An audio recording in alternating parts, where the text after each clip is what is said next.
Добрый день, дорогие друзья, уважаемые гости. Событие, которое собрало нас здесь, не может никого оставить равнодушным. Сегодня, 7 ноября 2018 года, мы восстанавливаем связь времен, открываем памятник в честь медицинских работников, героев, кто вернулся с полей сражений, и тех, кто, исполняя свой долг до последней минуты, погиб.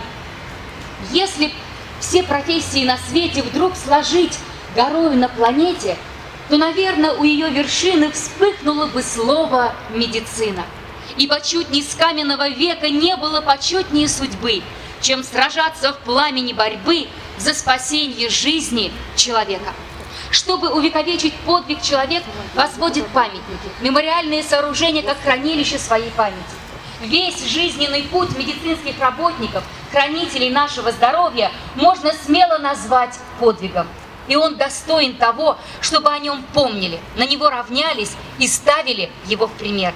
Наши земляки-медики, как и весь народ, доблестно сражались на фронтах, беззаветно трудились в тылу, отдавая все для фронта, все для победы. Но и в мирное время наши врачи совершают самоотверженные поступки. Пусть память об этих героях вечно живет в наших сердцах и сердцах наших потомков. Почетное право открыть памятник предоставляется заместителю председателя правительства Республики Коми Наталье Алексеевне Михальченковой. Добрый день, дорогие друзья!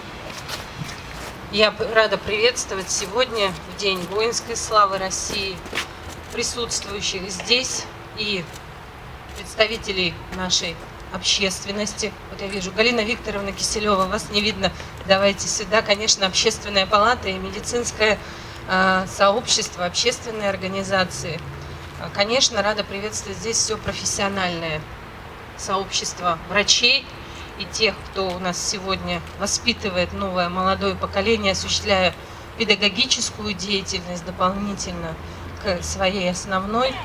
Конечно, я приветствую здесь молодежь, дорогие друзья. Очень важно, что почти 4000 студентов – это сегодня те, кто пополнят и станут новым поколением врачей. И то, что в год культуры в Республике Коми, в год добровольца России, в День воинской славы, удалось воплотить давнюю мечту и инициативу, за которую, конечно, мы выражаем благодарность и Борису Ивановичу Захарову и единомышленникам. И, конечно, я благодарю Министерство здравоохранения в лице министра за то, что помогли воплотить эту мечту в жизнь.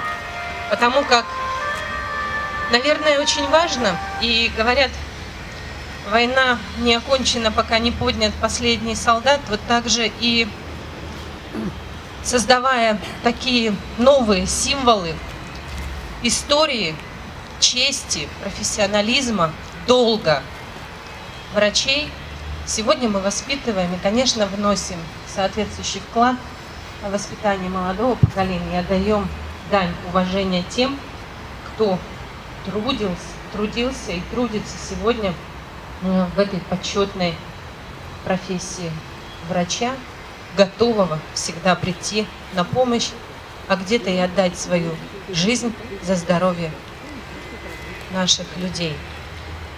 Поэтому, приветствуя вас от имени главы Республики Коми, правительства, я поздравляю медицинское сообщество, общественность города Сыктывкара, Республики Коми и молодое поколение с тем, что у нас появился очередной символ гордости и уважения, который мы будем бережно хранить и который мы сегодня с честью открываем.